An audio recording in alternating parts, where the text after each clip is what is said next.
Hi everyone, this is my September 2016 reading wrap-up.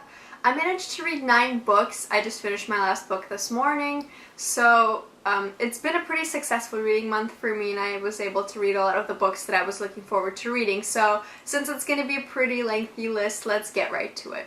The first book that I read is called Sweet Bitter by Stephanie Danler, and this book I gave 2 stars. And the reason for that is because I felt like it was written very pretentious. It was about nothing, and I feel like the characters were not very relatable or likable. Basically, to sum it up, this book is about a young woman who's 22 years old. She moves to New York City from the Midwest, and she ends up settling in Brooklyn. She then gets a job in a restaurant as a server or waitress of sorts, and her whole life basically revolves around being at this restaurant and interacting with her coworkers, who are all very troubled and very questionable characters. So overall, I didn't really enjoy this book. I wouldn't say it was very well written either. It was just a very boring read, and honestly all throughout I was just waiting to finish it anxiously. So that's that. The next book that I read is called The Bed Moved by Rebecca Schiff, and this is a collection of short stories that were very interesting to read and I actually quite liked. I gave this book 4 stars because I feel like a lot of the stories were very creative and were very different, and I think it was a very quick read too, so I liked that. I've been a fan of short stories, and this one has been on my radar for a while, so if you've been enjoying short stories, I recommend this one. It was a good read for me. The next book that I read is called The Assistants by Camille Perry, and I gave this book 3 stars. This book is about a woman who works as a personal assistant to a big CEO who's head of a bunch of different companies, and she just helps him out with a bunch of different things, and she's really involved in his life as his personal assistant. Though, with that being said, being, I guess, an assistant of a high-profile individual, she doesn't get a lot of money from that, and she is struggling to pay off her student loans.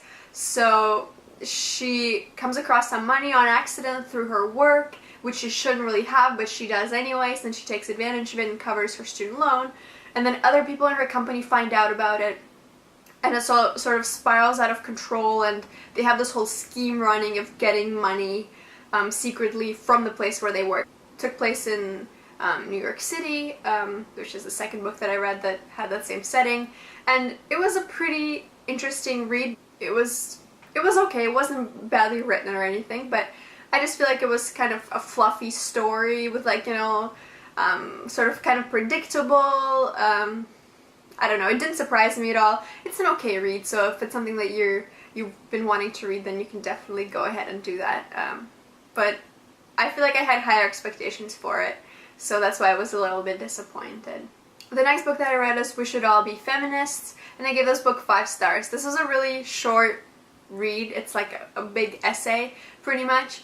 It just brings up your basic facts and just the basic common sense things that everyone basically agrees with. So if you read this book, you're gonna definitely be on board with it, and there's nothing to argue with it. It's just so simple and so straightforward, so that's why I really enjoyed it. I think that it's an easily accessible book for everybody to read, and it definitely opens your eyes to a lot of the things that you may have overlooked before and haven't really paid attention to, so definitely pick this one up.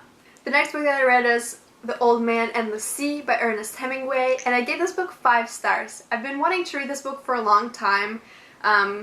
I haven't read any of the books by this author before, and I've heard a lot, and I was really curious. This book was not very long.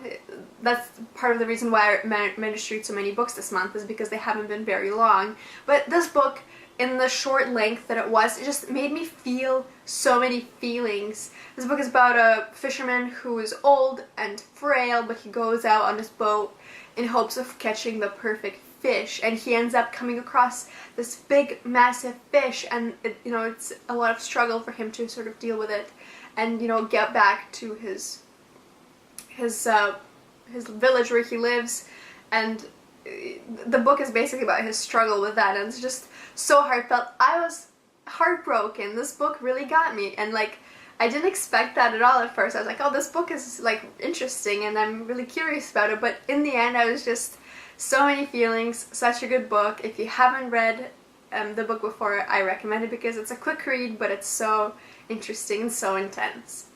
The next book that I read is Harry Potter and the Cursed Child, and I actually did a review for this book earlier in the week, so if you're interested in that I will link it down below. But I think the story was great, and I think had there been more details, had it been written as an actual book with like drawing it out and really taking its time with it, I think that it would have been a great book, so do with that what you will. The next book that I read is also a collection of short stories. It's called What We Talk About When We Talk About Love, and this book I really like. I gave it 4 stars. It was filled with so many stories that were just so different from one another, and just I couldn't believe that the same author could go from writing about one topic to the next, and just, I don't know, it just dug deep into the things that you don't really think about in your daily life. When you read these stories, they really get to you, so I was really impressed with this collection of short stories, and if you like short stories, I recommend these ones because they were quite good and quite well written and just a lot of interesting topics in there, so I enjoyed it. The next book that I read is called Shrill, and that's by Lindy West. This was an interesting book because I had heard of Lindy West from This American Life podcast and her sort of encounters with trolls online and all sorts of negativity from Twitter and other sorts of social media, and actually it's very interesting from this book and some other books I've read in the past, like Sex Object that I read last month by Jessica Valenti. There's the same sort of theme about these women who are feminists and who encounter a lot of uncomfortable communication with people on Twitter and through email, but she brings up a lot of interesting topics as well, and she talks about the topic of being fat and receiving a lot of hate about that as well, and I think that's really interesting as, you know, someone who hasn't experienced that myself. It was just this whole new world that you don't realize about when you never go through with it, but when you read about other people's experiences, like Lindy West, it was just really eye-opening, and like how hard it is and how judgmental people are, and just it was just a great book and I think a very interesting perspective. If you're interested in feminist books and books about, you know, just memoirs in general, I would recommend this one. It was a great read. I ended up giving it 4 stars. The last book that I read is, I know this was in my October TBR, but I actually started reading it this past week, and I finished it just this morning, so it didn't take me too long to read it.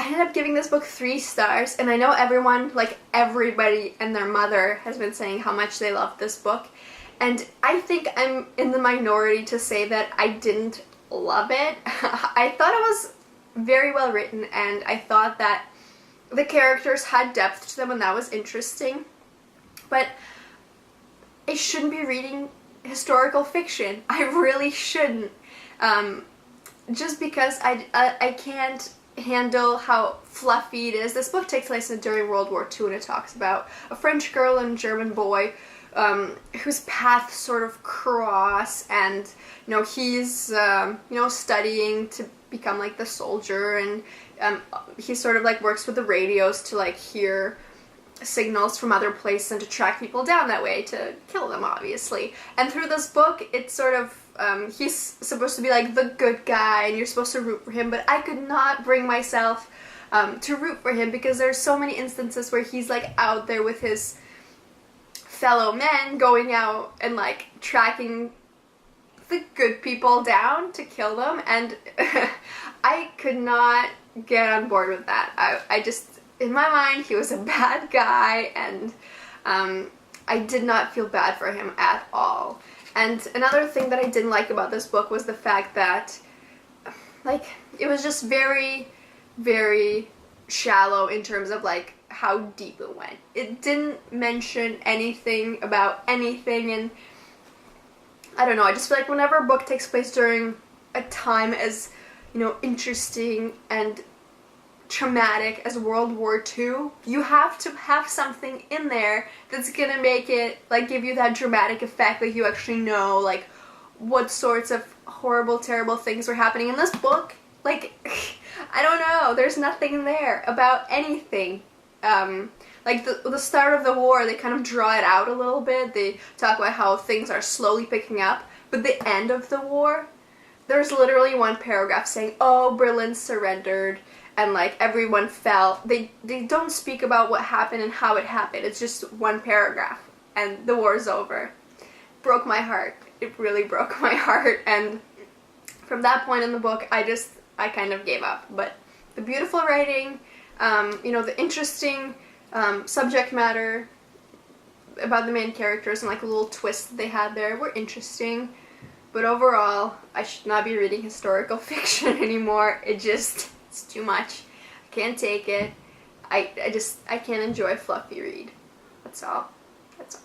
So this is it for my September 2016 books. Please let me know if you've read any of these books, and also please let me know what you've thought of them. I hope you're having a great October so far, since today's the first day of October, and thank you so much for watching, and I'll see you next time.